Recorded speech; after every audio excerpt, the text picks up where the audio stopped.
Então, aí, oficialmente, boa noite a todos e todas. A gente está aqui para o nosso encontro, primeiro encontro aqui do módulo 2, onde a gente vai falar de cultura científica. Só lembrando um pouquinho, na verdade, tanto a ideia da cultura científica, e tem alguns outros termos que às vezes são usados, como a divulgação científica, a popularização da ciência, até a gente vai falar sobre alguns aspectos hoje, mas a cultura científica, da maneira que ela é entendida por alguns autores, ela acaba até sendo mais ampla aí.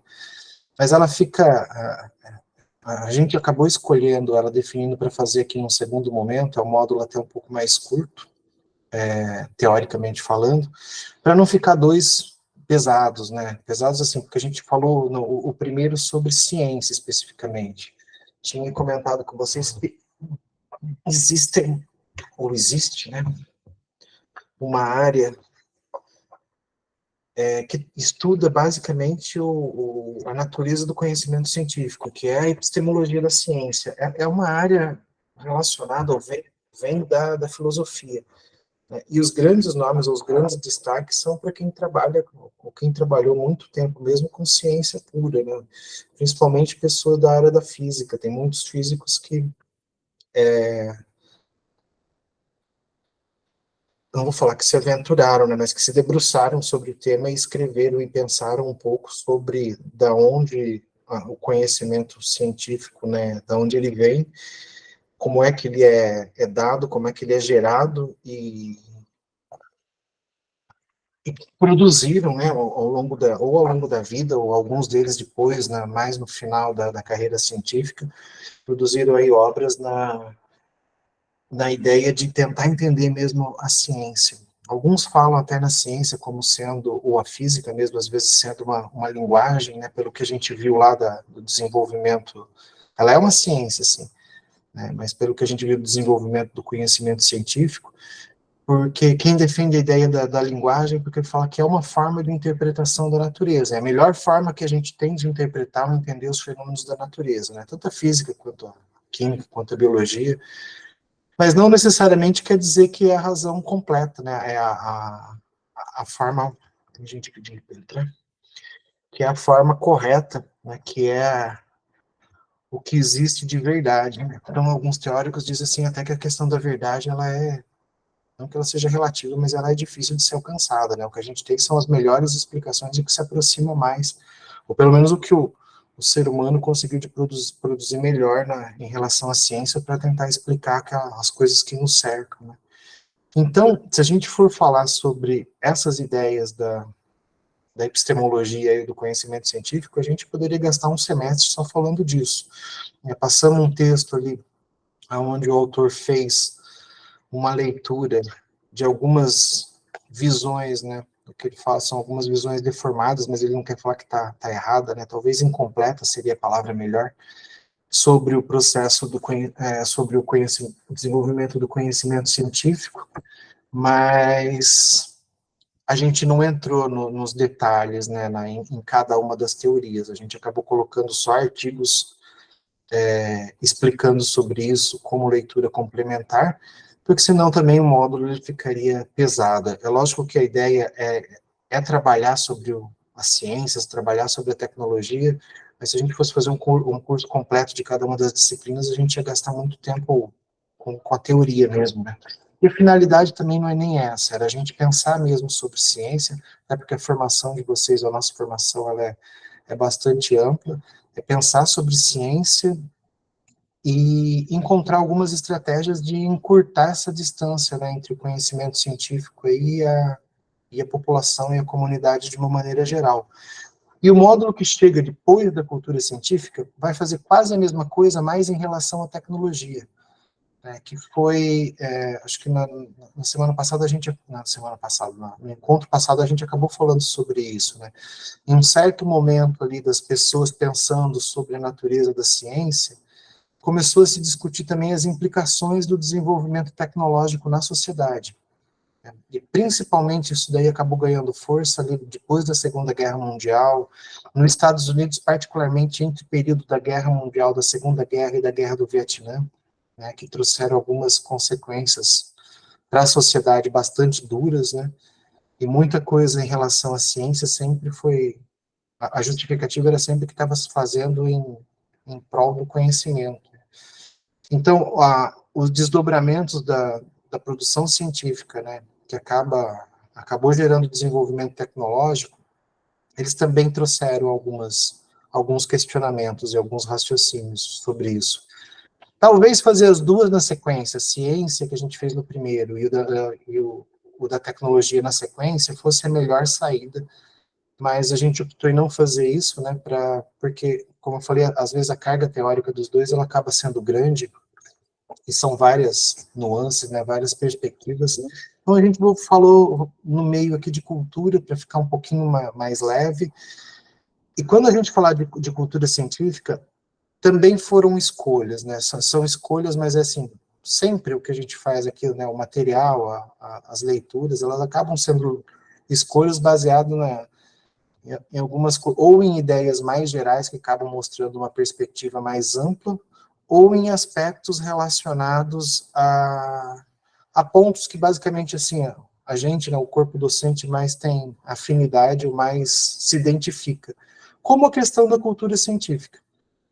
Se a gente for pensar em cultura científica, alguns autores vão falar que a cultura científica ela precisa promover a alfabetização científica. E num dos artigos que a gente selecionou, né, que ele fala de 4 pontos de vista diferentes, um dos autores critica bastante isso. Né? Ele critica a ideia do termo de alfabetização, porque a gente vai chegar nele, né, que é o Carlos Vogt. Ele foi presidente da FAPESP durante muito tempo, foi reitor da Unicamp também por um bom tempo, hoje ele é presidente da Univesp. O currículo dele é bem extenso, ele vem da área de linguagem, mas ele discute, né, ele questiona essa questão da alfabetização. Porque ele fala que a gente alfabetiza aqueles que são analfabetos, né? Mas se a gente pensar nessa perspectiva, é desconsiderar o conhecimento popular de uma grande, de uma maneira geral, né? Então ele fala assim, ó, mesmo às vezes o conhecimento não sendo sistematizado na sociedade, né, eles não tendo os mesmos conceitos que a gente da academia tem, que os cientistas têm, mas muitas vezes determinadas comunidades ou determinadas pessoas conseguem se relacionar, né, tanto com o desenvolvimento ali de materiais, vamos dizer, às vezes de tecnologias, né, ou de busca de algumas soluções, que cientificamente elas estão corretas. Né? Então, teria várias obras até para a gente tratar sobre isso, aonde as pessoas, por exemplo, plantio de arroz, né, a gente tem um estudo lá que foi uma tese de doutorado sobre plantio de arroz no Nordeste, ou no Nordeste, não vou lembrar a cidade. Mas o pesquisador, conversando com os agricultores, eles descobriram que eles tinham conhecimento muito bom de velocidade, eles tinham conhecimento muito bom da parte de hidráulica, né? Então, assim, eles tinham explicações que, para a ciência, são bem razoáveis, né? Ou são totalmente aceitáveis, vamos dizer assim. Só que eles não tinham os nomes do conceito científico para isso. Então, eles sabiam utilizar, aplicar aquilo na prática, só que o conhecimento que a gente trata na escola, na academia, né, com os mesmos termos, eles não sabiam. Né? Se perguntasse para eles noção de velocidade, eles tinham uma boa noção. Porque para eles era importante isso na tarefa, no dia a dia. E o Vogt fala isso, né? Então, assim, tem um conhecimento que ele já é presente ali, é muito forte na comunidade, e que talvez a escola, né, ou a academia, o que precisaria fazer é de encurtar essa distância, né, é aproveitar aquilo que já existe, aquilo que eles conhecem, para tentar mostrar a ciência da maneira mais tradicional, mais acadêmica, para trazer essas pessoas para a discussão, né, a um nível maior, a um nível mais globalizado, vamos dizer assim, para elas entenderem a linguagem que a gente utiliza na escola e na academia. Né? Para não tratar essas pessoas como analfabetas, né, científicas, assim, porque elas conhecem algumas coisas. Então, dito isso, né, acho que para mim, mudou para vocês? Hoje está bem estranho o negócio aqui. Sim, sim, mudou. Então, dito isso, depois a gente chega no Vogt, mas foram 2 artigos, aí o do Vogt foi escolhido de propósito, né, porque ele desenvolve essa ideia melhor naquele artigo, no segundo artigo lá que ele fala da espiral do conhecimento, mas acho que a gente vai passar um pouco melhor pelo primeiro, onde ele faz as 3 divisões da ideia de cultura científica. Né? Então, para começar, a gente vai falar, por exemplo, que as visões do papel da ciência na sociedade, elas acabam indo aí além de determinadas formas, ou formas muito específicas de conhecimentos, né, e tudo aquilo que eles geram. A cultura científica, se a gente pensar em uma perspectiva mais ampla, acaba envolvendo valor, postura, prática, né, as práticas de difusão do conhecimento, e também revelam aí as expectativas de avanço social e cultural. Se a gente pegar a ideia de cultura, acho que eu queria deixar com vocês, né, não falando na ideia de cultura, cultura científica, mas só de cultura. O que é cultura?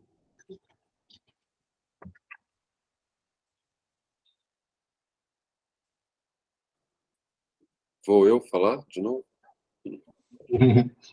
Bom, eu posso ter um conhecimento um pouco deturpado de cultura, mas eu penso cultura como um apanhado, né, de conhecimentos, de destrezas, de estratégias que uma certa comunidade, né, que uma certa população tem. Então, eu acho que seria nesse sentido, né, uma cultura, né? Posso estar equivocado, viu? Então, mas é a minha noção de cultura. Oi, Luciana. Eu vou deixar a câmera desligada porque tá caindo minha internet, gente. Boa noite, tudo bem? Então, a questão da cultura, assim, que eu analiso em diferentes aspectos, né? Por exemplo, se a gente for falar de cultura da escola, né? No sentido do escopo da educação, né? Que a gente precisa compreender que a escola é formada por diferentes culturas e essas diferentes culturas vão formar o multiculturalismo, né? Que é a questão das diferentes formas de agir, porque a escola recebe pessoas de diversos lugares, então ela é um espaço multicultural. Aí se eu for falar da cultura em outro aspecto, então é sempre considerando assim a visão, né, e a forma de agir e de agir, de crenças, né, formas da organização da estrutura da escola.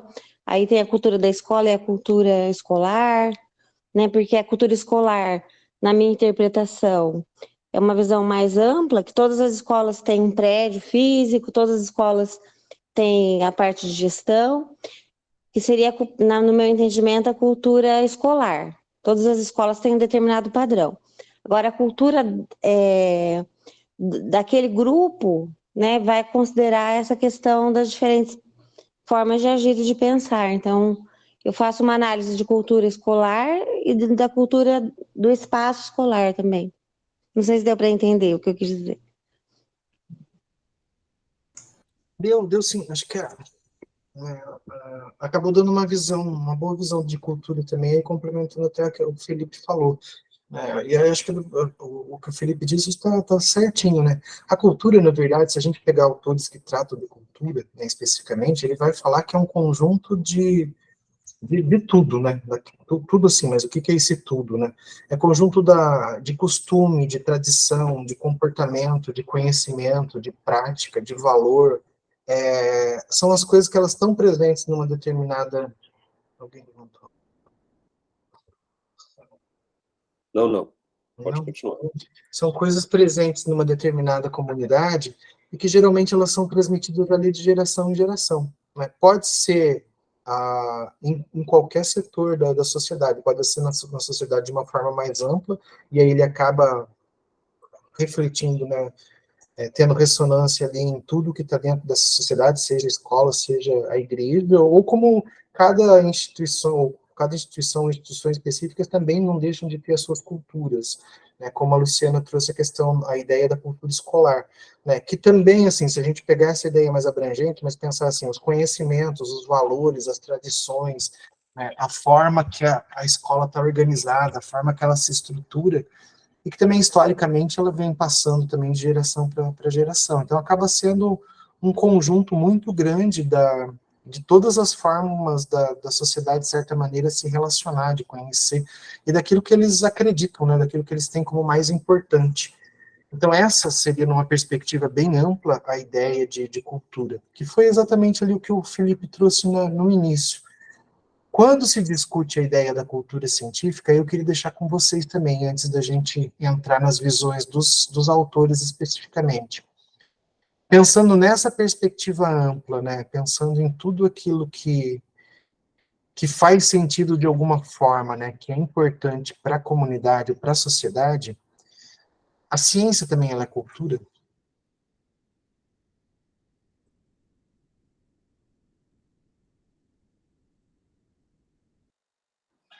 Eu diria que a ciência é um dos aspectos, né, que estão envolvidos na cultura, né? Então, assim como a religião, assim como o aspecto escolar que a nossa amiga trouxe, então eu vejo a ciência como um dos aspectos culturais de uma sociedade também, né? Porque a ciência mesmo também não é, né, unificada. Se for, por exemplo, pegar a medicina, né? A medicina oriental é muito diferente da medicina ocidental, né? Isso está relacionado com a cultura, né, também deles, né? Eles têm uma cultura científica diferenciada por ser uma sociedade diferenciada, né? Enfim, então eu vejo como um dos aspectos culturais de uma comunidade.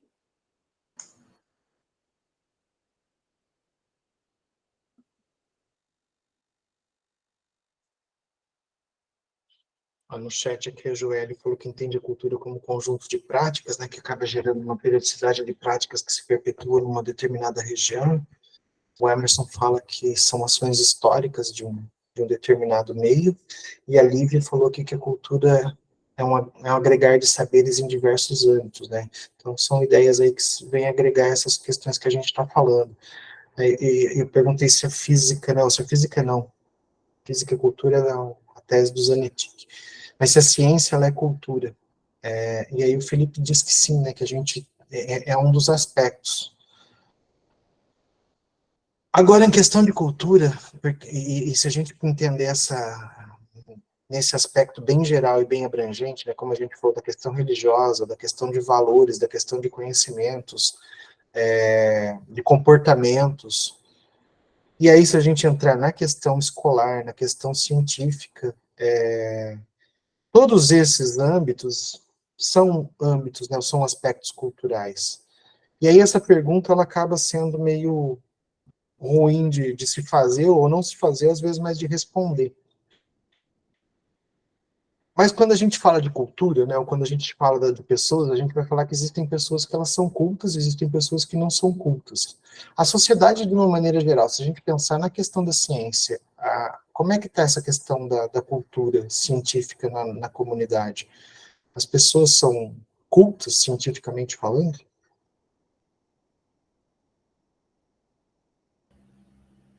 Penso que é muito pouco, né, professor?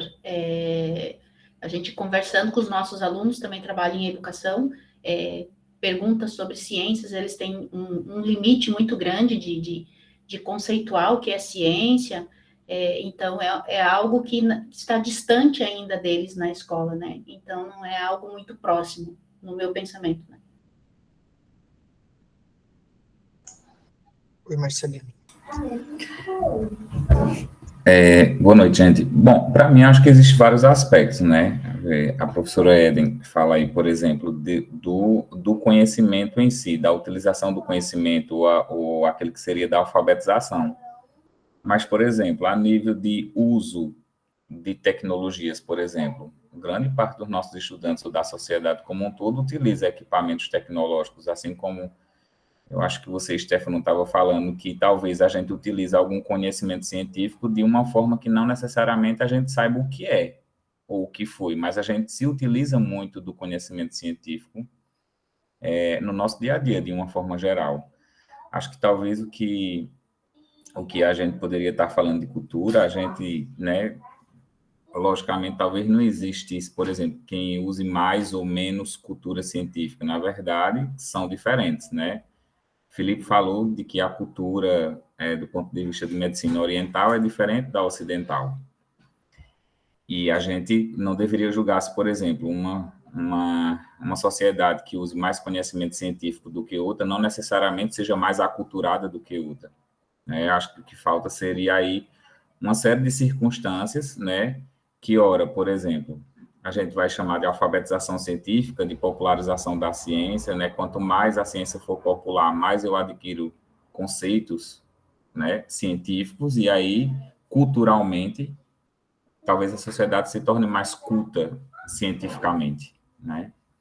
Outra, nem tanto, de repente, mas o conhecimento científico vai estar lá de forma empírica. Muito bom. Luciano? Então, essa questão da cultura científica, pegando um pouquinho sobre o que eu entendo de definição, né, que na perspectiva, assim, de costumes e formas de agir de uma determinada sociedade, num determinado lugar. Uma coisa que me preocupa é a questão da desvalorização da ciência. Então, se a gente pensar nesse viés das formas de agir da sociedade, o que forma aquela determinada cultura naquele tempo histórico, então é uma coisa que me preocupa, assim, né? De nós, que nós precisamos aproximar mesmo a questão da alfabetização científica, né, nas escolas, assim, deixar mais próximo, né, essas questões da sociedade, que saia um pouco da universidade e atinja a sociedade, para que a gente não caia numa cultura de desvalorização da ciência, né? Então essa que é a minha preocupação também. A Lívia colocou aqui no chat, a Joelle também está colocando, vou ler. A Lívia falou que a ciência passa a ser cultura se ela estiver sendo vivenciada na prática ou quando ela faz sentido a uma comunidade. Né? Uma pessoa analfabeta, por exemplo, a partir da escuta, pode reproduzir ou aplicar a ciência. Concordo com a popularização em diversas mídias, inclusive pelo rádio, que ainda é muito usado no interior. A Joelle diz que acredito que o conhecimento empírico das pessoas mais simples é ciência também, são aspectos culturais sem o conhecimento científico que falamos, como no exemplo dado anteriormente sobre os conhecimentos empíricos dos produtores rurais, que às vezes fazem seus cultivarem por conhecimentos, que às vezes fazem, aí eu não entendi aqui, por conhecimentos passados um para o outro, e no final faz todo sentido. Né? Daí a importância de escutar o outro sem preconceitos e entender como pode, de fato, ampliar aquele conhecimento e ele ainda faz sentido. Eu acho que esses aspectos, né, como acho que o Felipe trouxe uma questão, né, que é um dos aspectos da cultura, a ciência é um dos aspectos da cultura da sociedade de uma maneira geral, né?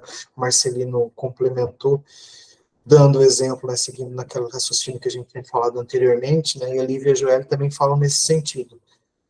Assim, é fato, quando a gente trabalha com essa questão do conhecimento científico ali presente na comunidade, de uma maneira geral, tem um nome para isso, né, quem trabalha com isso chama isso de etnociência, né, quando trabalha, que é a ciência da comunidade, a ciência presente na comunidade, né, e quando é com a física especificamente, ou com matemática especificamente, é chamado de etnomatemática ou etnofísica. Só que, assim, sempre, todas as propostas... Paulo, pedi para entrar aqui. Todas as propostas que eu conheço, e aí, assim, isso é importante, mas não é para desvalorizar ou não, na verdade, é para valorizar esse conhecimento que ele está presente na comunidade de uma maneira geral, mas as propostas, quando elas existem, é para tentar utilizar esse conhecimento e aproximar desse conhecimento que a gente chama, vamos falar entre aspas, né, da ciência mais culta, que é da ciência acadêmica. E por que isso, na verdade, assim? É porque ela é superior, de alguma forma? Aí, para responder isso é bastante complicado. Mas, como a gente, ou todo mundo aqui, né, conhece ciência, a grande maioria vem da área de ciência, trabalha com ciência de uma forma geral, todo mundo, né, pelo fato de a gente estar aqui hoje, tratar esse corpo de conhecimento científico que a gente tem como oficial, né, como acadêmico, como e a nossa fala iniciou bem nesse sentido, como sendo a melhor forma, né, a melhor resposta que o homem deu até hoje para explicar a natureza, então é importante que as pessoas, né, sem desmerecer o conhecimento dessas pessoas, mas é importante que eles tenham acesso, que eles conheçam de fato essa cultura científica da maneira que a gente trabalha, esses conceitos que a gente utiliza na escola, que a gente utiliza na academia. Eu falei lá dos produtores rurais, né, onde eles têm uma boa noção de velocidade, da questão de hidrostática. Tem uma outra comunidade que produz armadilhas para peixes também, eles usam bastante na época da pesca, e eles conhecem muito, essa comunidade ela conhece muito também as questões de hidrostática, conhece muito empuxo, noções de força, mas assim, o conhecimento da maneira que ela é estruturada na academia, do jeito que a gente conhece, eles não têm. Né? Eles conseguem resolver problemas na prática que talvez a gente não consiga, que talvez eu não consiga fazer.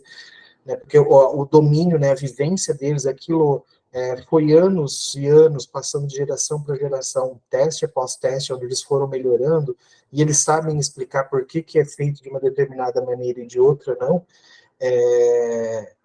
É lógico que o conhecimento está ali, mas se eles conseguirem fazer as associações com o que a gente chama de ciência hoje, né, o que a gente ensina como ciência na escola, isso acaba sendo fundamental. Né? Por isso que a gente fala da questão de alfabetização, de divulgação, de popularização da ciência, porque esse conhecimento que a gente tem, ele precisa estar disponível, ser disponibilizado para todas as pessoas de uma maneira geral. Talvez, assim, pelo fato da gente ter começado a discutir isso e essas ideias surgirem aqui, era uma fala que eu ia dizer lá no final, mas a gente já vai adiantando algumas coisas aqui. Não quer dizer que com isso a gente está desmerecendo esses conhecimentos, né? Não é nada disso. Mas esses conhecimentos específicos, eles podem ser uma ponte para a gente se aproximar dessas pessoas de uma maneira onde a gente consiga mostrar para eles esse conhecimento sistematizado que a gente tem, com esse conhecimento sistematizado que existe. Porque, por mais que às vezes eles conheçam, tenham um domínio desses conhecimentos, se a gente pergunta, né, como a Eden falou, se você gosta de ciência, você gosta de física, às vezes eles torcem o nariz, eles utilizam aquilo, mas não sabem que é física, e o preconceito é muito grande. Pelo fato, talvez, da maneira como a física, a matemática, a biologia, ela foi ensinada, ainda ela continua sendo ensinada na escola, às vezes é muito difícil, às vezes a maioria dos professores não souberam fazer diferente, mas de alguma forma, assim, quebrar essas barreiras, encurtar essas distâncias é importante. E é importante por quê, né? É importante para eles saberem as leis de Newton, também, mas não só isso. É importante porque eles precisam utilizar esse conhecimento para se posicionar criticamente no mundo, né? Para discutir sobre problemas que são colocados e para que eles consigam participar de debates, para eles consigam entender o que as pessoas estão falando, né? E não acreditar em notícias falsas, não acreditar em fake news, ter argumentos para lutar contra algumas notícias que elas são colocadas de maneira errada. Entender, né, saber dialogar. Se precisar, às vezes, resolver algum problema, é lógico que às vezes a maioria das pessoas não tem um poder de decisão direto, mas se tem um problema local, regional ali, que precisa da participação popular, né, ou que seria importante a participação popular, muitas vezes a participação popular não acontece porque as pessoas não conhecem, elas não têm compreensão daquilo que está acontecendo, então elas ficam alheias a essas discussões e a discussão fica centrada na mão de poucas pessoas. Então, conhecer a ciência do jeito que a gente conhece, ou do jeito que está estruturada, é importante, né? Isso a gente não desmerece nada, né? A gente não desmerece o conhecimento de nenhuma comunidade, mas a gente acaba agregando, na verdade, a esses conhecimentos que eles já têm, a gente acaba agregando aquilo que a escola, que a universidade ensina, para que eles tenham mais argumentos. Né? Se a gente pensar numa outra perspectiva, é a mesma coisa, por exemplo, da literatura. Né? A gente lê bastante, lê poema, lê livros, é importante por quê? Porque também aumenta, de certa forma, a nossa cultura literária, e com isso vai fazer a gente falar melhor, pensar melhor, escrever melhor, né? E isso em vários aspectos, ou em todos os aspectos. Né? Então, assim, em todos os aspectos que a gente tem da questão da cultura, quanto mais a gente interagir, quanto mais conhecer, mais culta essa pessoa vai ficar. E essa cultura, ela é importante, né, eu volto a repetir, para as pessoas conseguirem se posicionar no mundo mesmo, entender as coisas que estão acontecendo e dialogar com as outras pessoas, ou criticar quando precisar criticar, concordar, discordar, né, porque muitas vezes, ou a maioria das vezes, isso não acontece. Né? A resistência é muito grande, principalmente em relação à ciência. O que nos últimos anos a gente acabou vendo, às vezes, quase como um preconceito, né, quase como uma aversão, o que é muito triste, né, para a sociedade de uma maneira geral. Então, quando a gente fala de cultura científica, né, é nessa perspectiva, é de se aproximar daquilo que as pessoas entendem para tentar levar um algo mais, né? E aí, nessa perspectiva, esse primeiro artigo, ele traz 4 autores, né? E aí eu vou falar rapidinho dos 4 autores. É lógico que também foi escolha dos autores do artigo. A gente teria mais pessoas no Brasil, eles escolheram autores nacionais, pessoas no Brasil que trabalharam com divulgação de ciência. Teria mais nomes que poderiam ser dados, mas eles escolheram 4 porque tem 4 visões um pouco diferentes, ou às vezes complementares. Né? O primeiro aqui, o Miguel Osório de Almeida, né, que foi fisiologista, professor e reitor da Universidade do Distrito Federal, ele tinha uma visão um pouco diferente ou bem particular sobre a questão da cultura científica, né? 2 tópicos ali que os autores colocam, eu acabei separando. Um é vulgarização do conhecimento e a outra é uma ênfase no conhecimento utilitário. O que ele diz, assim, é que ainda no meio, na sociedade, não existe ainda porque a nossa sociedade, ela não é uma das sociedades, das melhores sociedades. Ele está falando do Brasil, na época que ele escreveu isso, né? Que o Brasil, mas a gente pode pensar no Brasil de hoje, vamos pensar no Brasil de hoje, que ainda não é o melhor lugar para se desenvolver a cultura científica no ponto máximo. E que a nossa elite, né, que a nossa elite intelectual, não intelectual, eu não falo da intelectual, mas a nossa elite política, ela não está preparada, ela não tem condições de suprir essas necessidades da população. Porque o que a elite faz? Isso durante um tempo foi fato no Brasil e hoje está se voltando com bastante força, eu acho que também acaba sendo atual. Ele fala numa ênfase exagerada no conhecimento utilitário. O conhecimento utilitário, acho que a gente chegou a discutir isso aqui em algum momento, lá quando a gente estava falando de ciência, né? É quando as pessoas falam, para que eu vou usar isso na minha vida, né? Ou ele só quer aprender alguma coisa se ele vê uma aplicação direta, uma aplicação imediata para aquilo que ele está aprendendo. Senão, ele simplesmente não interessa aprender.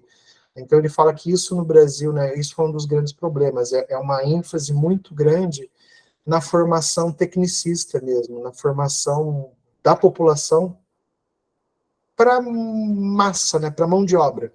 Então, e aí esse é o ponto de vista dele. Ele fala assim que enquanto a elite política não modificar, a sociedade ela não vai atingir um grau de desenvolvimento ou de cultura científica apropriado. Né? Então essa é a visão, essa é a grande crítica que ele fazia. E ele dava uma importância muito grande para as instituições de uma maneira geral, para laboratórios, para universidades. Então, ele destacava muito o papel das instituições científicas como divulgadora do conhecimento. E ele tentou fazer essa ponte, né? Em alguns trabalhos, ele escreveu alguns trabalhos com uma linguagem um pouco mais acessível para passar para a comunidade de uma maneira geral. Mas a grande crítica dele, né, vinha em 2 aspectos, né, que o nosso conhecimento, o conhecimento na sociedade ele é muito vulgarizado e a grande culpa é da nossa elite política. Né? Esse é o ponto de vista do Miguel Osório. O outro é o Anísio Teixeira. O Anísio Teixeira, quem vem da área de educação, ele é bastante conhecido. Né? Ele foi pedagogo, administrador público, foi ele que foi um dos idealizadores do INEP, né, que a gente tem hoje, o INEP continua até hoje, foi ele que deu início também à criação da Universidade de Brasília, foi um dos idealizadores também da CAPES, né, a CAPES que acaba fomentando, a CAPES a grande responsável para a gente estar aqui junto hoje, né, que acabou aprovando o projeto de pesquisa, né, CAPES, CNPq, mas ele foi especificamente um grande idealizador da CAPES, e trabalhou sempre nessa área, sempre na questão da gestão, mais na gestão voltada para a área educacional, né? Para quem vem da área de educação e estuda a história da educação no Brasil, o nome do Anísio Teixeira, ele sempre aparece, né? O que ele fala, né? O que ele pregava. A ideia, ele acaba mostrando um ponto de vista muito parecido com o anterior, quando ele fala que o conhecimento na sociedade, ele acaba sendo muito instrumentalizado, ele acaba sendo muito instrumentista, né, muito imediatista, como o outro diz, né, a gente tem um conhecimento na sociedade que ele é muito técnico, né, é utilitarista. Então, para o Anísio Teixeira, ele também, a crítica dele era a mesma crítica, ele tinha o mesmo pensamento, né, as pessoas, às vezes, não gostam, não querem aprender e só querem aprender aquilo que ela vai tirar um proveito imediato, muito rápido e muito fácil disso.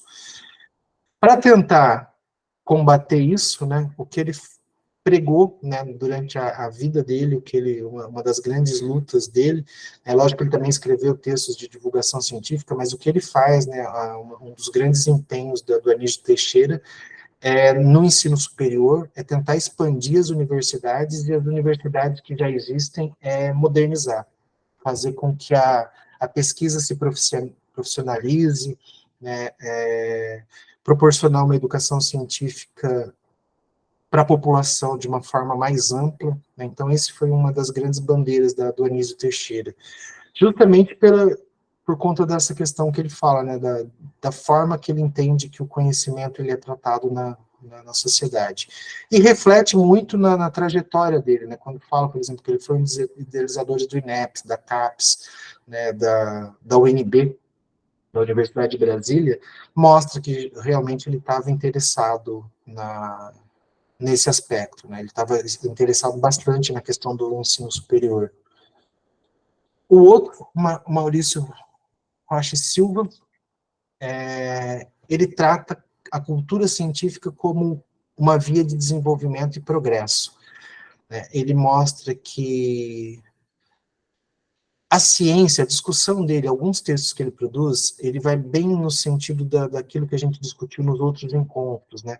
Ele fala assim que a ciência ela não é um corpo de conhecimento acabado, né? Os caminhos da ciência, eles são caminhos tortuosos, vamos dizer assim, né? São caminhos que se misturam, né? Não existe uma receita de bolo para se fazer ciência. E ele fala muito disso nos artigos, nos trabalhos que ele publica, né? E aí também ele diz que a cultura científica ela não se distingue da cultura humanista, né? Da cultura literária, vamos dizer assim. Ele não entende que uma é a evolução da segunda, mas aí é justamente o que o Felipe falou, né? Ele fala da cultura científica, que a cultura científica é mais um dos aspectos culturais presentes na sociedade. Não tão difundido, mas ele é um aspecto cultural, né? E justamente por não ser tão difundido, né, as pessoas precisariam conhecer mais de ciência, né? E aí ele fala justamente nessa perspectiva, nessa ideia, né? A ciência ela não é pronta e acabada, ela não é uma receita de bolo. Para se fazer ciência acontece muita coisa. As pessoas precisam entender um pouco mais dessas muitas coisas, né? As pessoas precisam se envolver mais com essa ideia da produção do conhecimento científico para elas terem um nível de cultura científica um pouco mais elevado, né?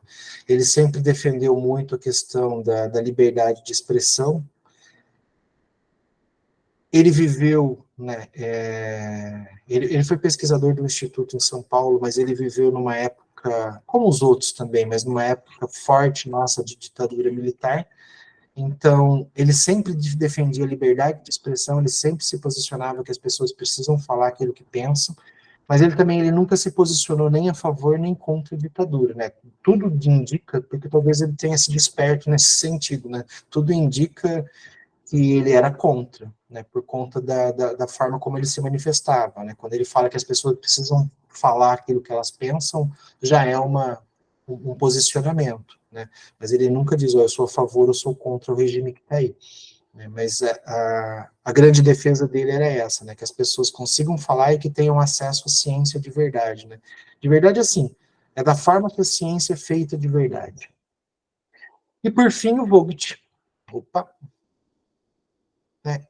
E o Vogt, ele fala do conhecimento concebido como um instrumento, né? E aí ele tem essa crítica bem grande em relação ao termo de alfabetização, né? O Vogt, na verdade, ele é um dos grandes... Tem um laboratório na Unicamp, eu não sei se alguém conhece a Unicamp ou é de Campinas ali, mas tem um laboratório da Unicamp que é o LabJOR. O LabJOR é um laboratório de jornalismo científico, que na verdade ele também foi idealizado pelo Vogt. O Vogt, eu fiz um curso lá de especialização, tive prazer de ter aula com ele. Ele é fantástico, assim, a ideia dele é muito boa. Ele é poeta, escreve poemas de ciência, escreve poemas de uma série de poemas, na verdade. Mas ele defende a ideia da comunicação mesmo, de saber comunicar para difundir o conhecimento, para difundir a ciência. Então, todas as ações dele, várias ações dele, tanto na FAPESP quanto dentro da Unicamp, foram na tentativa de difundir conhecimento científico. Eu coloquei até como material de apoio, eu coloquei uma entrevista dele num simpósio que ele deu, eu coloquei o link ali como material de apoio, depois se vocês quiserem, vocês assistam, né? O texto dele, que a gente não vai entrar muito em detalhe o outro, né, porque a gente também não tem mais tempo, muito mais tempo, mas ele fala como é que ele entende a ideia de cultura científica, e aí ele trata da ideia de cultura científica como sendo uma espiral, né? Ele fala que não é uma espiral que retorna no mesmo caminho, mas é um acúmulo constante de conhecimento, né? E critica a noção de alfabetização, dos termos da maneira que eles são dados, né, do jeito que eles são postos, de alfabetização científica e difusão e popularização da ciência. Né? Por que ele critica? Porque é lógico que não é exatamente essas falas, mas é exatamente o que ele quer dizer, né? Ele falou assim, se a gente pensar em alfabetizar cientificamente, quer dizer que a gente está trabalhando com pessoas que elas são analfabetas científicas, né? E aí ele vai entrar num debate que a situação não é bem assim, né? Que é quando a gente entra, não é o termo que ele usa, mas a ideia é essa, da onde vem, né? A ideia da questão da etnociência. Ele fala, tem ciência espalhada pela comunidade, a gente só precisa se aproximar disso e modificar isso de certa forma. Então, não quer dizer que as pessoas sejam analfabetas, cientificamente falando, né? Elas têm conhecimento, o que a gente precisa tratar, se relacionar com isso de forma diferente. E também ele critica a ideia o termo de percepção ou compreensão pública da ciência, porque geralmente, o que ele fala, geralmente trabalhos que tratam de percepção pública, eles acabam caindo na ideia ou recorrendo em algum erro que acaba sendo constante na visão do Vogt, aonde são identificados, por exemplo, na hora que a gente tenta entender o que as pessoas entendem por ciência, né, o que as pessoas percebem por ciência, a crítica dele assim, é que as pessoas que fazem esse tipo de trabalho, geralmente elas vão centrar num ponto de que as pessoas são ignorantes em relação ao conhecimento científico, né? Então, assim, existe um trabalho de percepção, você tenta mapear lá o que as pessoas percebem, o que as pessoas entendem, mas é só para você mostrar as falhas, né, as coisas que estão erradas ali, acaba dando pouco valor para aquilo que é positivo. Se a gente parar para pensar um pouquinho nessa crítica dele, e naquele artigo que a gente leu do Cachapuz, no nosso primeiro encontro, a crítica dele vai justamente no sentido daquilo que o Cachapuz e o Praia lá, eles fizeram no artigo. Quando o Cachapuz ele entrevista professores para ver o que as pessoas pensam da ciência, ele mapeia lá 7 visões que ele chama de visões deformadas, né? É lógico que eles são polidos, eles não falam que aquilo ali é um crime, que aquilo ali não é um absurdo completo, né? Que são visões que elas existem, elas estão presentes, o que a gente precisa tentar é lidar com elas e trabalhar com elas de uma forma diferente. Mas o Vogt diz assim, quem faz esse tipo de trabalho, às vezes ele está mais preocupado em só levantar as críticas, só as coisas que as pessoas entendem de forma errada, mas não valorizam também aquilo que as pessoas entendem de forma correta. Então, a grande crítica dele é em relação à forma mesmo como a gente trata essa ideia de alfabetizar as pessoas, ou entender o que as pessoas entendem sobre ciência, porque no ponto de vista dele, geralmente, quem está do lado da academia, quem faz esse tipo de trabalho, ele está entendendo que aquele outro lado ali, né, que a sociedade, de uma maneira geral, ela é uma sociedade bem mais leiga, bem mais inferior, né? O que ele critica é justamente esse posicionamento da academia em relação a como ela trata os conhecimentos populares. E é isso, né?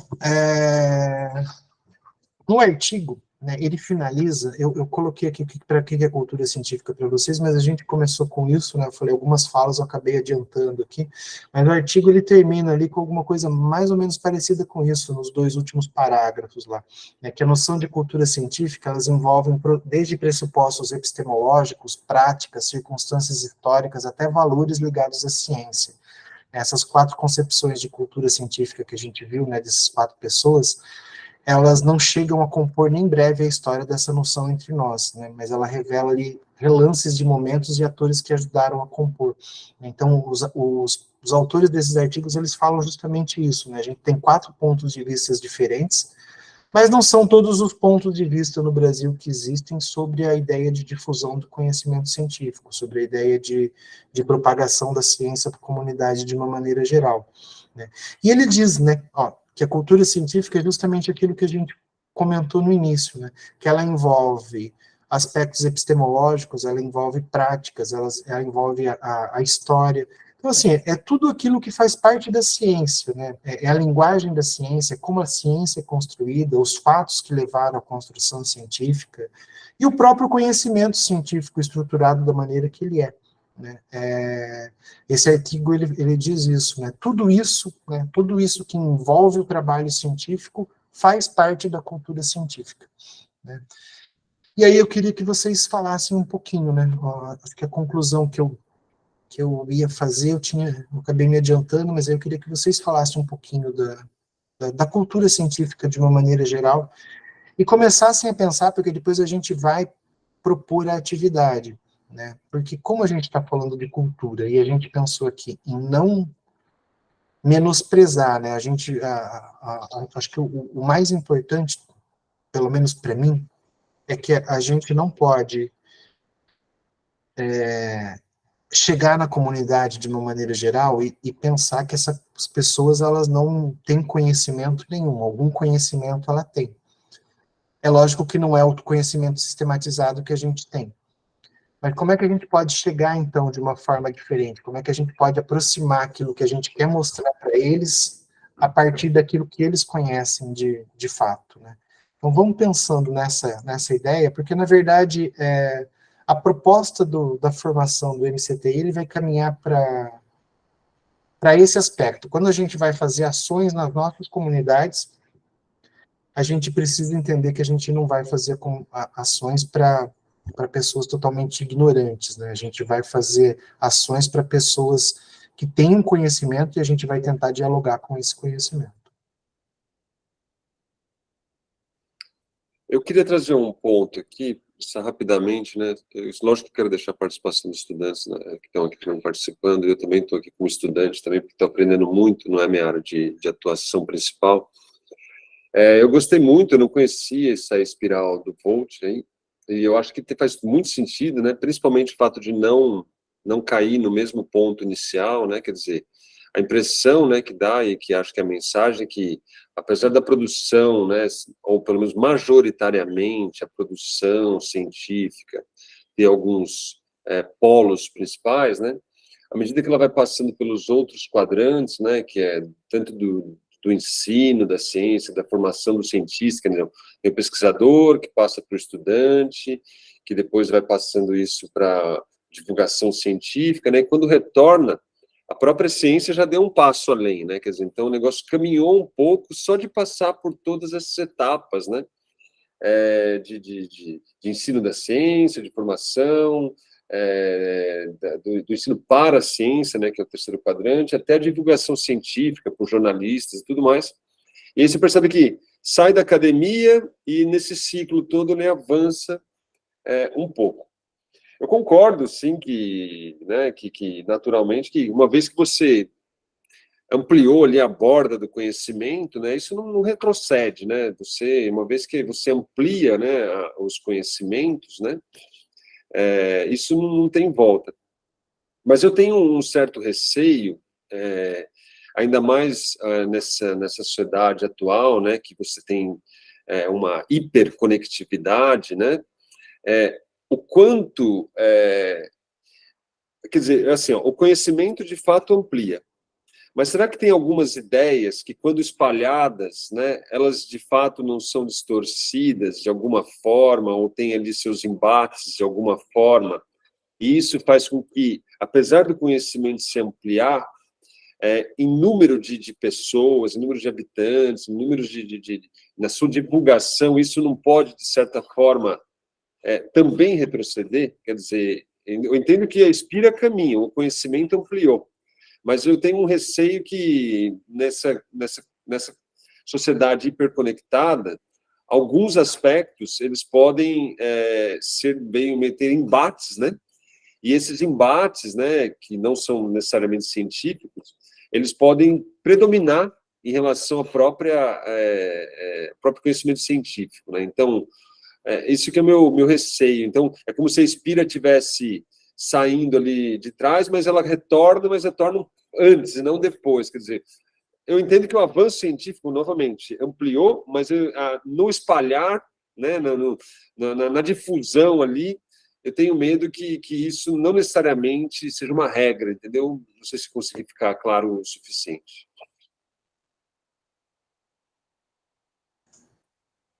Era mais isso que eu queria trazer, porque quando eu li o paper todo e tudo mais me trouxe uma inquietação, assim, em relação à sociedade atual. Muito bom, Felipe. Agora eu também fiquei pensativo nessa questão. Isso é muito boa mesmo, né? Né, porque a gente precisa só... E aí tem a responsabilidade nossa na hora de divulgar, né? Porque, exatamente, quem vai mudar essa dinâmica, né, é a divulgação científica, porque se os jornalistas, se o ensino para a ciência não foi de forma bem feito, bem estruturado, bem organizado, você pode ter um viés negativo, né? Assim, em termos de disseminação, né, do conhecimento. Do conhecimento, né? Eu jogo como uma semente também para a gente pensar.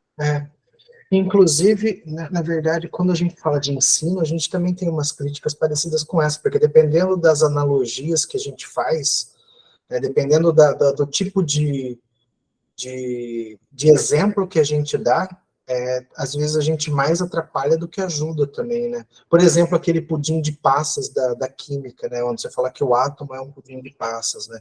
O pudim de passas... Como é que é o pudim de passas que a gente pensa, né? Na fisicamente... que a gente conhece, o pudim de passas nossos, né? E aí você falar que um átomo é parecido com aquilo, um pudim no Brasil, geralmente, ele tem um furo no meio, né? Então, ele está traduzido de uma maneira errada, né? Então, se o aluno pensar no pudim com aquele furo no meio, ele vai ter uma noção de um átomo completamente equivocada. É o que você fala da questão da divulgação também, né? Se a gente tiver uma divulgação, mas ela não for feita... O Volt, ele fala justamente nessa questão. Ele fala que o cerne de tudo, a chave de tudo é a questão da comunicação. Então, assim, as pessoas, elas precisam se comunicar. E aí, o que é comunicar? Comunicar é uma coisa muito difícil, né? Comunicar, se a gente tiver 100% de comunicação, a ideia é porque ele é linguista, né? Mas a ideia, assim, é que tudo aquilo que eu estou tentando transmitir, que está na minha cabeça, ela teria que chegar para vocês exatamente da maneira que eu estou tentando falar. E não vai chegar, né? Porque cada um tem uma história diferente, tem uma leitura diferente, alguns vão falar, o Stefano está falando coisa que é muito trivial, isso para mim é muito fácil, né? Ou alguns vão falar, tem coisa que ele falou que eu não entendo nada, né? Então, e se esse processo ele não for um processo muito bem feito, a gente mais estraga do que ajuda, né? A gente mais prejudica do que melhora essa questão. Então, para quem é linguista, né, falar da comunicação é isso, a comunicação ela é o cerne mesmo, seja do ensino, seja da divulgação científica. Se a gente não se comunicar direito, né, muita coisa vai se perder nesse caminho, né, do emissor até o receptor. E mais do que se perder, né? O fato não é que falta informação, a informação pode ser espalhada de forma errônea, né? Esse que é o mais crítico, né? Quando você espalha uma coisa ali e aquilo começa a se difundir, e a gente tem, né? Quando a gente... os jornalistas, eles tentam simplificar, né? Para ficar mais acessível, né? Mas, às vezes, a simplificação, não que você não precise, mas tem que ser feito com muito cuidado, porque senão você passa informação errada, e isso caminha, né? E aí cai num jornal de alta, né, visibilidade lá, e isso pode se espalhar completamente distorcido, né? Uma coisa que não, olha, veja bem, não é bem assim, né? Não foi isso que eu quis dizer, né? E aí, aqui a comunicação é a chave, você tem toda razão, né? O cara, linguista, né? Lógico.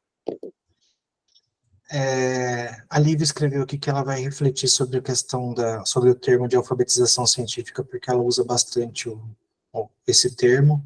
O Marcelino falou, como o Felipe coloca aqui, pode ser mal interpretado, né, usado de má fé na comunicação, gerando fake news, né, e a Luciana também fala dos jogos de linguagem.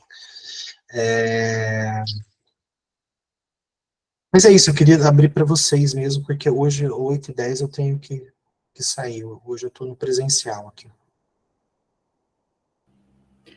Professor, posso... Oi, Eden. Na verdade, assim, eu fiz uma salada mista, eu imprimi os textos, pintei, bordei, porque eu mais do que nunca estou muito interessada em aprender um pouco mais de ciência, né?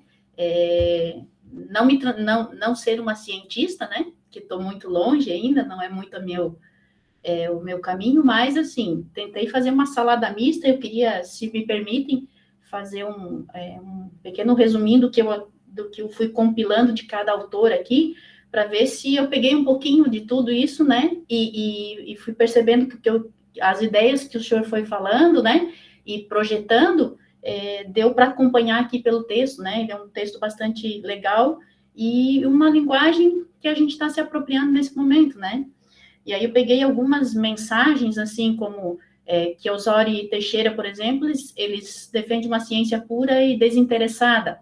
Se eu estiver errado, por favor, me corrijam, né? E reformas das universidades, né? Então, os dois pensam nesse sentido, né? E a criação do Instituto de Pesquisa que o senhor falou, da CNPq e a CAPES, né? E o Voltes, ele contrapõe aos dogmatismos, né, religioso, a expansão, ele pensa na expansão da educação pública e laica. E uma das coisas que deu para perceber nos quatro, que todos eles defendem a participação, o viés, né, da participação ativa do cidadão no amplo processo de transmissão da cultura, da ciência, né? E o Teixeira e o Vogt se preocupam bastante com essa democratização do acesso à ampliação da participação de novos grupos sociais. E me chama a atenção também, bom, elas são comuns, né? Preocupação então em envolver o grande público, que é o que o senhor traz também na discussão, né?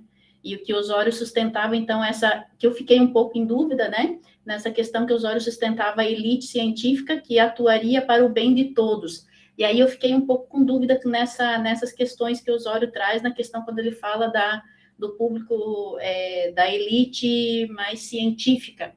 Se o senhor pudesse, de repente, falar alguma coisinha a mais nesse sentido, que eu fiquei um pouco confusa. Qual que era a dúvida, Eden, que você falou? Da questão de quando Osório sustenta a elite científica, que é a teoria para o bem de todos. A elite científica seria mais o pessoal que estuda mais e está muito mais acima. Sim, eu acho que os próprios autores, eles falam disso, seria assim, ele fala que esses detentores do conhecimento, ali, quando ele fala da elite científica, eles seriam grandes responsáveis por difundir o conhecimento, sim. Então, não vou falar que a visão dele é mais certa ou mais errada, mas era uma visão um pouco mais é que a palavra é complicada em relação a isso, mas assim, ela é mais limitada em relação aos outros, né, porque ele está falando exatamente do papel dos cientistas, da academia, de como é que seria o papel dessas pessoas para divulgar cientificamente falando, né, e aí ele reforça que são pessoas, talvez do ponto de vista dele ali, que teriam a maior capacidade ali para fazer essa interlocução. Eu penso que os autores, eles foram felizes, assim, nas formas, cada um do seu jeito, né, mas eu ainda vejo um pouco distante da gente, assim, eu falo de uma base, eu trabalho em comunidade empobrecida por todo o meu processo na educação, e eu vejo, às vezes, um pouco distante deles, assim, né, e eu acho isso preocupante, porque não chega muito até nós, vamos dizer assim, bem na base da base, nas comunidades empobrecidas, sofrendo diversas situações sociais, esse conhecimento científico, ele fica mais raso, né? E nós levamos para a educação, às vezes, o conhecimento um pouco mais raso, né? E aí eu acho que o acessar as universidades para acessar essa cultura científica, às vezes está um pouco longe ainda dos nossos alunos a pensar isso, assim, né? Eu faço essa leitura a partir da realidade que hoje estou atuando, né? Que é numa comunidade onde eu moro também, né? De que isso está um pouco distante deles, assim, pensar, acessar esse conhecimento mais cultural, tá mais distante deles, assim, enfim. Sim, é muito boa a reflexão. Também a preocupação também, né, é válida. O Elcio também manifestou aqui no chat uma preocupação, né? Ele fala que está preocupado com a forma que vai fazer o trabalho, porque as pessoas hoje elas estão mais preocupadas com espetáculo, com a dancinha do TikTok, com aula, com palhaçada, o que não é o estilo dele, né? Então, como é que vai fazer essa divulgação científica, né? Sem deixar com que transpareça que a ciência é chata, né? Então, é uma preocupação aí legítima também do Elcio. É lógico que são algumas questões que são para se pensar, né? O que ele falou, por exemplo, se a gente tem lá o TikTok, a dinâmica do TikTok, o tempo do TikTok até, né, desses vídeos, a maneira que as pessoas aparecem, a forma como isso chama atenção, né? E para quem não tem esse estilo, como é que a gente vai chegar na comunidade de uma maneira geral, às vezes numa comunidade que só tem utilizado isso, né, de uma certa forma. Peraí, tem gente pedindo para entrar. O Marcelino pediu a palavra. Então, é uma preocupação válida mesmo. Eu falei 8h20 eu entro na sala de aula, só que é num outro prédio, tá? Eu vou ficar mais uns 5 minutinhos, aí eu queria agradecer todo mundo, mas acho que vocês podem passar a palavra para o Marcelino, pode continuar a conversa, porque eu acho que ela é importante. Como sou eu que estou gravando, eu não vou parar a gravação, tá? Eu só vou desligar a câmera e aí o microfone, mas aí se vocês continuam, é que eu não posso passar das 8h20 lá, tá bom? Mas eu já queria agradecer, pedir para o Marcelino falar, e aí eu vou fechar minha câmera aqui, vou fechar meu áudio e daqui uns 5 minutinhos eu saio. Marcelino. Era só para a gente refletir um pouquinho do que seria elite, né? Porque, por exemplo, se eu considerar elite aquele que detém um maior conhecimento, eu posso ter uma inversão de valores, aliás, eu posso ter uma inversão daquilo que eu tenho em uma comunidade tradicional. Por exemplo, uma comunidade avançada em, por exemplo, etnobiologia, ou etnofísica, ou etnomatemática, talvez eles sejam a elite, tendo referência como maior quantidade de conhecimento daquilo que eles sabem que a gente não sabe. Então, pode ser alguma coisa também ao contrário, né? Eu parto de elite daquilo que eu mais detenho, mas pode ser que uma outra comunidade detenha muito mais conhecimento tradicional e eu não detenho. Então, eles seriam também elitizados do ponto de vista do conhecimento étnico.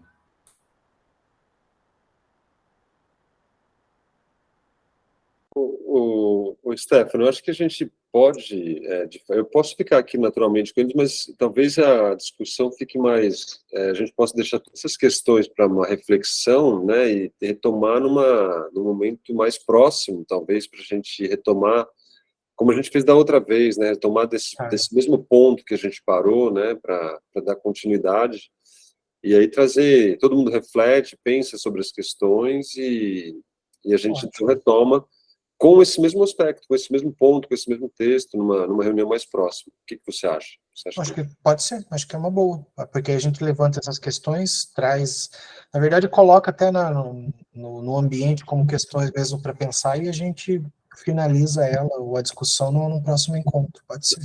Então, o que eu posso fazer para organizar, já que você precisa sair, eu posso ficar, só colocar isso, as questões no chat também. Isso, aí depois você coloca elas, fazendo um favor, lá na... E aí eu adiciono essas questões lá no nosso junto, para a gente poder... Deixa eu só ver a data, porque aí a gente já vê agora, porque quinta-feira é o dia que a gente está conseguindo, mas deixa eu ver aqui a quinta...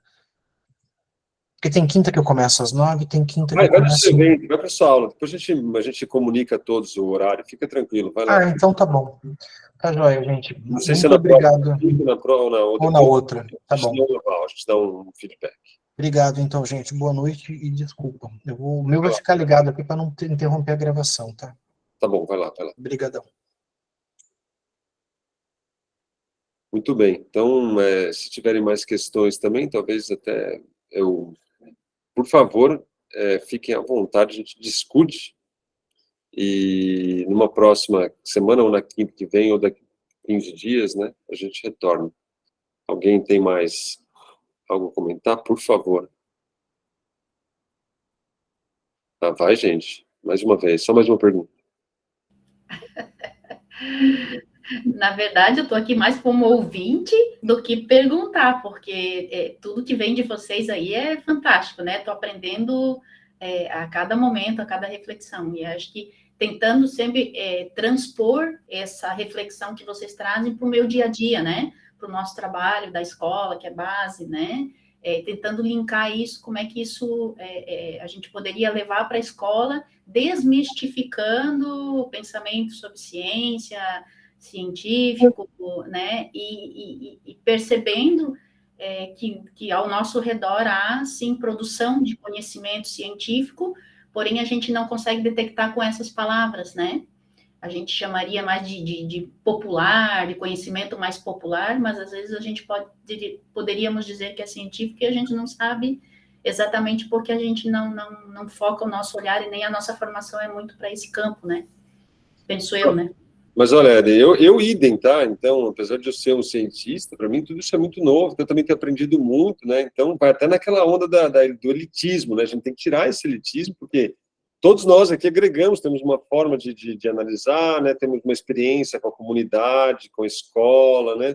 Eu tenho experiência com a universidade, com alunos de 19, 20 anos, e é uma universidade, né, que, se comparar também com todas as outras universidades do Brasil, ela tem ali também uma universidade de elite, então tudo isso vai mudando, né, de um para um, né, então a humildade aqui é importante para a gente, né, todos contribuírem, né, com o conhecimento próprio também, né, exatamente.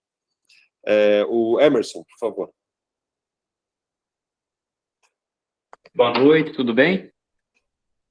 Sim, Emerson. Boa noite. Boa noite. Então, a participação que a Eden fez no questionamento ou na colocação dela, a respeito que, dependendo de como você for falar de ciência e no ambiente que você está falando sobre, a população daquele local, ela está mais preocupada com outras situações que elas vivem no dia a dia dela, né? E, além disso, dependendo também da comunidade que você for falar sobre, aspectos científicos ou estudos, aquela comunidade ela não aprendeu a enxergar ou a entender, porque por vários motivos, que tudo que ela tem e que tudo que ela vive é decorrente de um aspecto científico, de algo que foi estudado, de algo que foi planejado, de algo que foi criado, através de estudos, através de experimentos, através de uma iniciativa de alguém, né? E por isso que, quando a gente vai falar sobre ciências, é muito complexo, porque você precisa meio que tatear antes para entender aquele público, né? Para depois se aproximar dele, porque às vezes, dependendo se vamos supor uma palestra, alguma coisa, é capaz de você causar até revolta, porque aquele público vai falar, nossa, o que esse cara está falando? Que mundo que esse cara vive? Na minha comunidade não tem isso. Mas, na verdade, tem, só que ele ainda não aprendeu a enxergar aquela situação, né? Então, acho que é isso que a gente precisa sempre aprender, né? Dia após dia, para poder trabalhar com a ciência. Cai de novo na comunicação, né? Que a gente tem que... a comunicação, com certeza, ela não é universal. Para cada comunidade, você tem que ter uma maneira de se comunicar e você tem que ter uma maneira de conversar, você tem que entender a comunidade onde você está falando, né? Quais são as bases, né? Quais são os conhecimentos prévios daquela comunidade. É um desafio enorme, né? Isso aí certamente não é... E não tem uma regra única, né? Exatamente pela multiplicidade de negócio muito diverso, né? E a gente tem que lutar, não lutar contra isso, mas tentar trazer o maior número de pessoas para as ciências, porque quanto mais cabeças pensantes nós temos nesse meio, mais possibilidades de coisas boas saírem, né? Porque você vai ter pessoas de espectro totalmente diferentes, né? E com pensamentos diferentes, com vivências diferentes, mas pensando num objetivo comum de desenvolvimento, por exemplo. Com toda certeza. Com suas experiências, né? Com seus desejos, com suas necessidades, né? Cada um com toda certeza. Exato. E daí a gente acaba também inoculando um pouco essa questão de fake news, que eu nem gosto muito de tratar com essa palavra, porque eu gosto de tratar de mentira, né? Eu gosto de falar que é mentira, não de fake news. Mas como nós estamos num ambiente mais, vamos dizer assim, mais acadêmico, eu vou tratar de fake news. A pessoa ela começa a entender a ciência como um aspecto que precisa ter um certo tipo de comprovação, que precisa ter um certo tipo de estudo, que às vezes é possível comprovar, ou às vezes é possível só aferir, né? Então ajuda bastante nesse aspecto de disseminação dessas mentiras aí, porque a pessoa ela vai buscar fontes, né, antes de tomar uma conclusão. Concordo, nunca foi tão necessário, né? Agora o negócio está cada vez mais crucial até, né? Para a própria democracia, né? Num país, né? Isso aí. Praticamente a nossa democracia dependeu disso. Joelle, desculpe, Emerson, você finalizou? Não. Está tranquilo. Eu vou até desligar o microfone. Muito obrigado, uma boa noite. Obrigado pela participação, Emerson. Joelle, por favor. Olá, colegas, boa noite. O que eu acho fabuloso, de fato, na ciência, é a gente poder fazer essas trocas, né? Poder trabalhar. Eu trabalho na rede básica, trabalho com alunos do Fundamental 1, Fundamental 2, e já fiz algumas inserções também na educação infantil, e eu acho fabuloso essa troca de fato.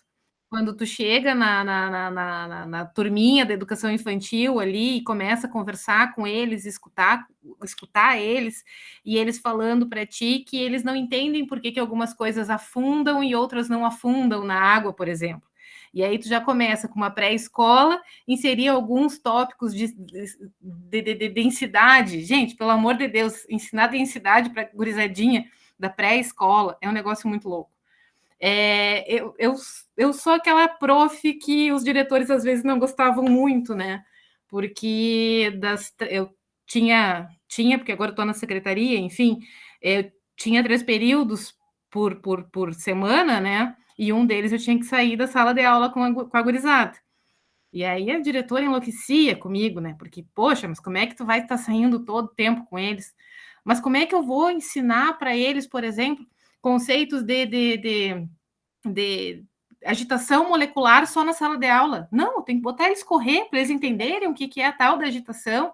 Eu tenho que sair e ir com eles para o morro, porque aqui na nossa cidade, moro em Santa Maria, aqui no Rio Grande do Sul, e aqui a gente tem os morros na volta, e como é que eu não vou fazer uma trilha com eles e mostrar para eles os morros, e fazer eles entenderem a importância desse ecótono, do que é, né, essa transição de Mata Atlântica para campo, e a importância disso, se eu não for para ali com eles, né? E eu acho fabuloso quando eles vinham e falavam para mim assim, pá, prof, meu pai dizia que quando ele era mais novo, ele via tal animal aqui, e agora não tem mais. E aí tu traz toda a questão das ações antrópicas, do crescimento da cidade, do que aconteceu, e eu, particularmente, eu achava assim, e é isso talvez, estando hoje na secretaria, é uma das coisas que eu mais sinto falta, né, de estar trabalhando com eles diretamente, de estar correndo com eles, fazendo essas estripulias, como a minha diretora dizia, né, já vem ela fazendo as bagunças dela, mas exatamente nesse sentido, porque, para mim, essa é a importância nossa na rede básica, desmistificar, ensinar o porquê. Bom, se tinha um animal aqui que agora não tem mais, o que está acontecendo? Né? Da mesma maneira que, por exemplo, o meu marido, ele trabalha numa outra cidade aqui, e outro dia, segunda-feira, ele chegou enlouquecido em casa, porque ele disse assim, Jô, estava descendo a serra ali e encontrei um lobo-guará. Gente, como assim? O que esse bicho está fazendo aqui?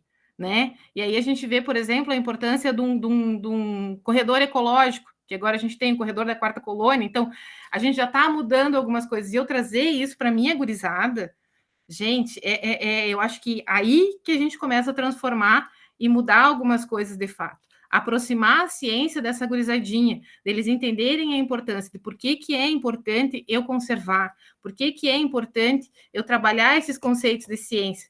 O que por exemplo, qual é a maquinaria que faz um carro ter a direção hidráulica? E eles entenderem isso e montarem, né, aqueles esqueminhas, por exemplo, com as seringuinhas para fazer as mãozinhas hidráulicas ali.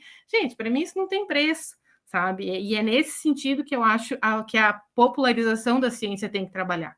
É mais ou menos assim, nesse sentido que é a minha contribuição aqui para com vocês. Joelle, vem trabalhar na minha escola, nós ia fazer uma parceria tremenda. Não me empurra que eu já estou na beira, hein? Olha, me oferecendo assim, eu sou bem capaz de ir. Com certeza, a educação precisa de professores como você, viu? Olha, tá de parabéns só pela prática ali que você já contou para a gente, viu? É isso. Obrigada. Obrigado pela participação, Joelle. O Gerson Ricardo levantou a mão. Boa noite a todos. Queria só que o professor repetisse aquela questão lá da conhecimento conspiral, né? Que você levantou uma questão negativa.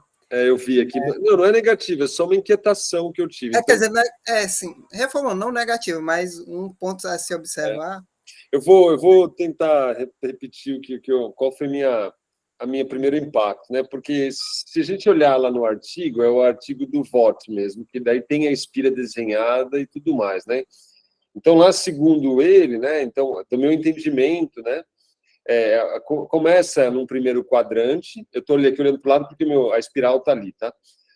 Começa num primeiro quadrante, que aí ele falou, esse conhecimento começa na academia, né? Pelo menos majoritariamente, não que seja só ali, mas majoritariamente na academia, e isso vai passando, então, para o ensino da ciência, que então você ensina, porque eu, como professor, eu faço pesquisa, faço artigo, faço estudo. Aí o que eu aprendo, eu passo para os meus alunos na universidade. Os meus alunos da universidade, alguns vão fazer licenciatura, vão fazer o bacharelado, e isso vai caminhando, né? Depois vai para a comunidade, em termos de ensino para ciência, ensino médio, tudo mais, até chegar nos jornais, na grande mídia, divulgação.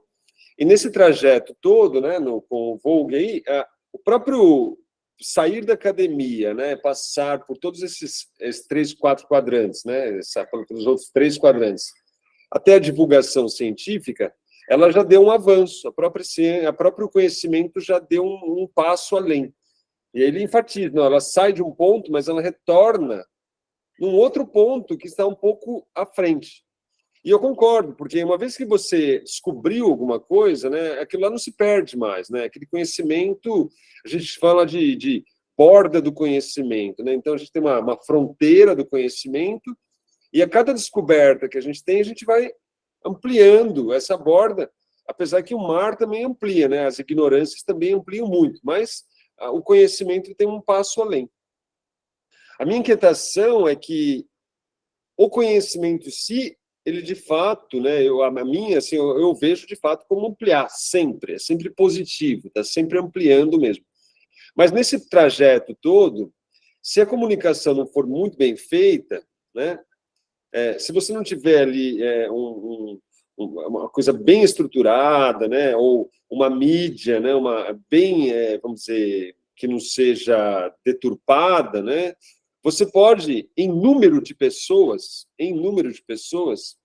fazer o negócio caminhar para trás, né, porque o conhecimento ampliou, mas aquilo lá pode ter um viés negativo, né, seja qual for o viés, né, e aí, no final das contas, depois de todo o processo, apesar do conhecimento em si ter ampliado, na divulgação da massa, isso pode, em algumas circunstâncias, né, é isso que eu estou refletindo, né, ele pode, em algumas circunstâncias, dar um passo para trás, porque se você tira um conhecimento novo e aquilo pode ser deturpado, pode ser enviesado, que é como questão das vacinas, né, que a gente estava vendo lá, vacina, então, de repente, agora todo mundo parou de tomar vacina, estava todo mundo tomando vacina, lá já era uma coisa notória, todo mundo já sabe, vacina funciona, e de repente deu um passo para trás, quer dizer, então, essa espiral, então, o conhecimento pode ampliar, mas em termos na divulgação, se isso não for muito bem estruturado, muito bem limpo, né, um jogo limpo, isso pode dar um passo para trás. Então, a espiral ela pode retornar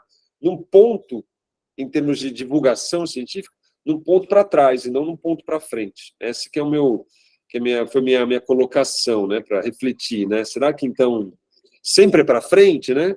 Em termos de conhecimento, sim, mas em termos de divulgação, será que a gente está sempre divulgando, as pessoas estão sempre aprendendo, né? Ou elas podem estar desaprendendo, de fato, se isso for enviesado? É nesse sentido que eu quis fazer a espira minha também podendo retornar num ponto para trás e não para frente, como está no desenho. Foi nesse sentido. Não sei se eu consegui. Claro. Acho que eu entendi agora, né? Só que, assim, acho que talvez a grande problemática disso é que a gente vive num mundo tecnológico, num mundo onde as pessoas cada vez mais são incentivadas a querer se tornar famosas ou protagonistas, e aí tem a questão de like, views, e aí por mais que você preze pela lisura da informação, às vezes a questão do engajar, do alcançar público, vai falar muito mais alto. Então, às vezes eu posso até passar a informação certa, mas aí chega na mídia, e aí com aquela ânsia, né, de curtidas, de espalhar, de ter views, propositalmente, não é nem tanto por, vamos dizer assim, deslize ou ignorância, ela torna, vamos dizer assim, aquela informação mais atrativa, só que para isso ela tem que distorcer. E acho que talvez é um dos grandes desafios que a gente encontra, né, nisso. É nessa linha mesmo, né? Porque antigamente, né, quando a mídia era, vamos dizer, regulada, né? Porque existe uma mídia regulada, né? Então você não podia chegar lá e falar qualquer coisa. Se chegasse lá e falava que vacina não funcionava, isso aí era passível de multa, né? Passível de uma. Agora, hoje em dia não tem uma regulação, né? Então as pessoas falam o que bem entendem, elas vão a público, falam, né? Como elas bem entendem, do jeito delas, né? No senso comum. E isso pode se espalhar de uma maneira, né, muito prejudicial, né? Então, apesar de sair de um ponto positivo, pode retornar num ponto negativo. Exatamente nessa linha. Eu vejo isso também até com relação ao meio midiático, por exemplo, porque antes você tinha os jornais, vamos dizer assim, oficiais, que eram impresso e das TV aberta. Hoje, qualquer um com a câmera no YouTube vira um jornalista. E aí, a grande maioria deles vende a ideia de, por exemplo, Jornal da Verdade, aqui você não tem filtro, aqui você não é alienado. E aí, acaba que, tipo, todo aquele rito de jornalismo, você tem que ser imparcial, a informação tem que verificar fontes, cai por terra. Aí entra essa questão de disputa de quem é mais famoso. Aí, às vezes, a pessoa vai lá e joga uma coisa, uma meia-verdade, para atrair, né? Aqui, pelo menos, no caso, eu sou de humanas, né? Então, não tenho nada a ver com física ou exatas, né? E aí eu entrei nisso justamente nesse programa porque eu submeti um projeto para o CNPq para realizar uma feira de ciências, eu fui aprovado, né? Muito pessoal até elogiou porque eles que é muito difícil você tentar e conseguir da primeira vez, né? Aí eu, graças a Silvana Kopseski, entrei, né, no Agente Transformador da Ciência, que ela me apresentou o projeto, e eu tento basicamente fazer isso, né? Combater essa questão de assim, incentivar né, os alunos daqui a gostar da ciência. Eu tenho um projeto, por exemplo, de foguetes de garrafa PET, né?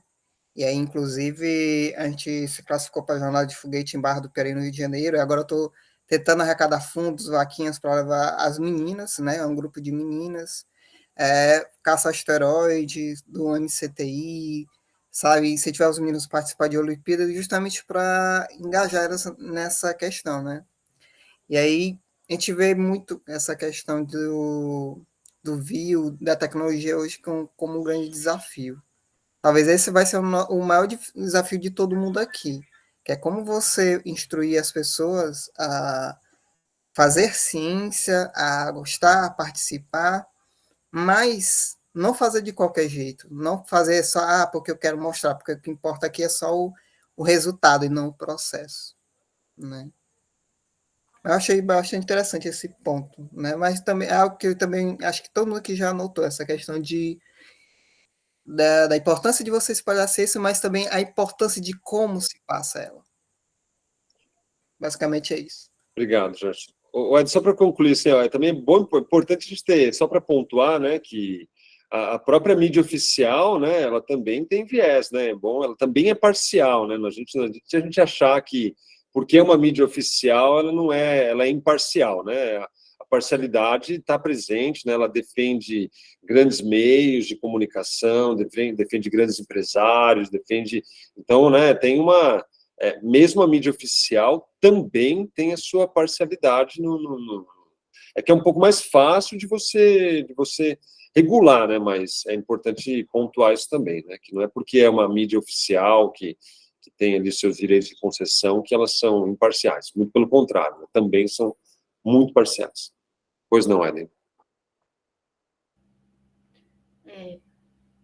Nesse quadrante que o senhor fala, né, Felipe, professor Felipe, do quadrante, por mais o conhecimento ele faz né, ele faz esse aspiral, mas por mais que ele volte no ponto inicial, que seja uma regressão, mas ele nunca volta no ponto inicial de fato, né? Ele nunca volta a ser o que ele iniciou, né? Porque eu acho que nesse trajeto todo do quadrante, a gente adquire conhecimento, tem uma bagagem, né? Então, ele não volta no ponto zero, né, no ponto inicial, mas ele vai ter. Aí entra nesse processo, penso eu, a partir das suas falas, do companheiro Jefferson aí também, o que as pessoas tiram disso, né, o que elas pensam, né, o que elas querem que seja interessante que vá para frente, ou o que elas querem que seja interessante que dê um passo para trás, né, então... Por exemplo, as vacinas, o que era interessante no momento, né? Regredir com algumas questões, né? Que isso no campo político era viável, era válido, né? Então, era bastante interessante. Um outro, é o que eu penso. Num outro ponto, então, essa questão da bagagem, né? Se adquire, mas a pessoa faz o que lhe é mais interessante, né? Para levar para frente ou não. Penso que na universidade também, as universidades, elas precisam estar mais em saída, por exemplo, né? Se fosse na Igreja Católica, o Papa Francisco diria que a igreja tem que ser uma igreja em saída, né? E na universidade, eu diria que também o termo seria um pouco parecido. A universidade também tem que ser em saída. Não esperar somente que as pessoas acessem ou vão nas universidades, mas que a universidade também vá para a comunidade e que ela, de repente, propicie um pouco mais do conhecimento científico lá na base, né? Eu trabalho, meu esposo também é da educação e ele também trabalha, ele tem feito agora, fez mestrado e está fazendo a doutorado na ciência da informação, e um dos viés é que a universidade, né, aqui a UFSC, né, que ela saia da sua caixinha, da sua casinha, né, das quatro paredes, e que ela vá até as comunidades onde tem as escolas, onde as pessoas não acessam por receio, por se sentir inferiores, por uma baixa estima, por uma questão social, e por a universidade ter criado, junto à escola, essa escola, uma parceria com a escola, e ter implantado o curso do DPO, e ali formaram turmas, né? DPO é um curso que prepara os alunos para que eles possam trabalhar em arquivamento em cartórios, ou coisas assim, né? Coisas que a gente não imaginava que tinha. Então, existe esse curso, por exemplo, dentro da universidade, que é uma ciência da informação, porém, se a universidade não tivesse saído da sua caixinha e não tivesse adentrado a escola e feito uma parceria, jamais, de repente, tinha sido 2 turmas se formando nesse curso, por exemplo. E, então, a ciência passa por aí, né? Acho que a universidade também teria que abrir mais as portas. Os mestres, os doutores, os pós-doutores, eles teriam que sair um pouquinho mais, levar mais para a base esse conhecimento que ele é tão amplo, tão belo, né?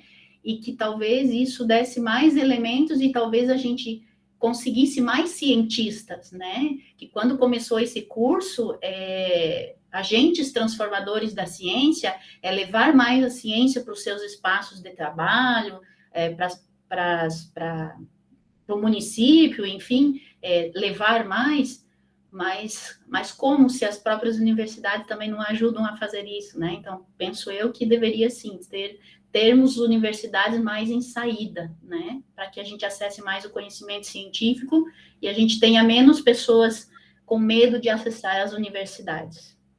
Olha, mas aí tem uma questão importante, porque a universidade pública, ela, em teoria, ela é embasada num tripé que é pesquisa, ensino e extensão. A extensão é exatamente o que falta na prática, né? Mas, em teoria, isso é um dos papéis fundamentais da universidade pública, né? Então, já existe isso como centro norteador da universidade pública.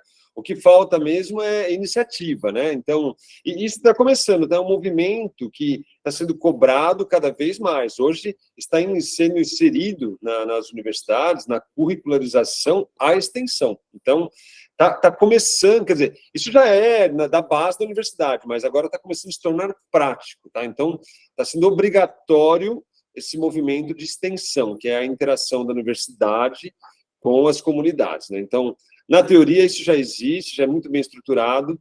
O que falta mesmo são os professores, os estudantes, os mestrandos, doutorandos, sejam alunos de graduação, irem, de fato, para trabalhar com essas comunidades e levar isso adiante. Então, só para pontuar aqui, na teoria, é maravilhoso, né? Mas é um caminho, né? Pelo menos a gente tem o norte bem estabelecido, né? Agora a gente precisa mesmo pôr em prática.